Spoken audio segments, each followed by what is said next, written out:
মরা নিয়ে আমরা শ্মশানের উদ্দেশ্যে যাত্রা শুরু করলাম। শ্মশানের পাশের গাছটার গোড়ায় মৃতদেহটা নামাতে গিয়ে এক অদ্ভুত ঘটনা ঘটল। এসে যা দেখলাম তাতে আমাদের গা শিউরে উঠল। আম গাছটার ডালে নেপাল খুঁড়ো বসে আছে, আর তার একটা হাত ভেঙে সে ছিঁড়ে ছিঁড়ে খাচ্ছে। এই ভয়াবহ দৃশ্য দেখার পর আমরা আর দাঁড়িয়ে থাকতে পারলাম না, যে যার মতো ছুটে পালালাম।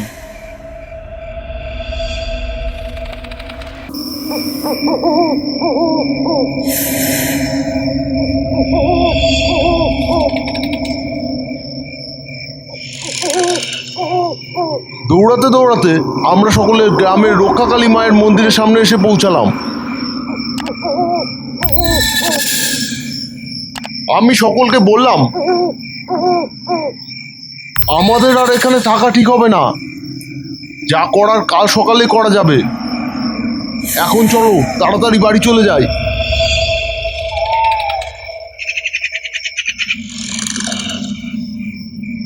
রাতে ঘুম এলো না কারোর চোখে।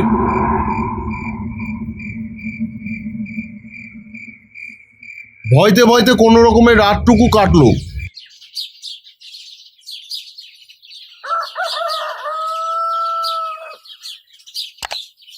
পরের দিন সকালে এই কথা গ্রামের সকলকে জানানো হলো। সবাই শুনে তো অবাক। গ্রামের বয়োজ্যেষ্ঠ মানুষ গোবিন্দ খুড়ো বলে উঠল, নেপাল মোড়ে ভয়ঙ্কর পিশাচে পরিণত হয়েছে। অপঘাতে মরেছে তো। এবার থেকে সকলকে খুব সাবধানে থাকতে হবে, রাতে বেশি বেরোনো যাবে না। শ্যাম ওঝাকে ডেকে এনে কোনো একটা ব্যবস্থা না করা পর্যন্ত কেউ বাড়ি থেকে রাতে বেরিও না। আমি বললাম, তাহলে আর দেরি করে লাভ কি, শ্যাম ওঝাকে আজকেই ডেকে আনা যাক। গোবিন্দ খুড়ো বলল, শ্যাম এখন বাড়িতে নেই, ও কিছুদিন আগে একটা কাজে ঝাড়গ্রাম গেছে, আসতে 7-8 দিন লাগবে। তুমি কি করে জানলে খুড়ো? গোবিন্দ খুড়ো বলল, ও আজ সকালে যখন যাচ্ছিল আমার সাথে দেখা হয়েছিল। আমার সঙ্গে অনেকক্ষণ কথাবার্তা বলে তারপর চলে গেছে।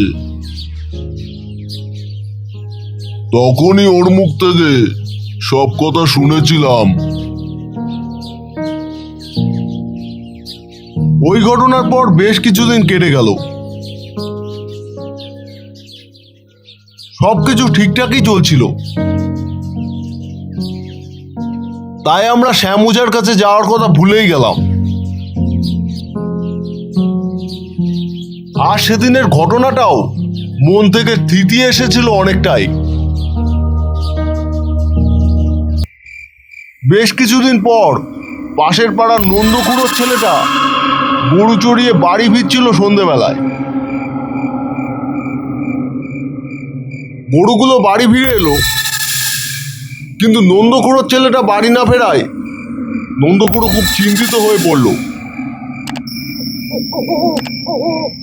গ্রামের লোকেরা লণ্ঠন হাতে লাঠি ঠেঙা নিয়ে খুঁজতে বেরোলো।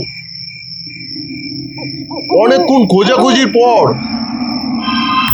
শ্মশানের দিকে যেতেই তারা দেখলো শ্মশানের গেটের পাশে একজন লোক উবু হয়ে বসে কি যেন করছে,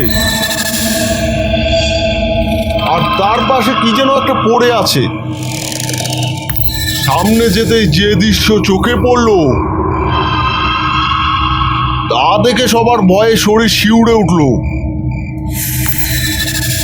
শিরদাঁড়া দিয়ে এক শীতল স্রোত বয়ে যেতে শুরু করলো। নেপাল খুঁড়োর পচা গলা বিবস্ব মূর্তি, নন্দ খুঁড়োর ছেলেটার দেহের মাংস খুবলে খুবলে খাচ্ছে, আর নন্দ খুঁড়োর ছেলেটার মৃতদেহ পাশে পড়ে আছে। আমাদের লণ্ঠনের আলো পড়তেই মূর্তিটা আমাদের দিকে ঘুরে তাকালো।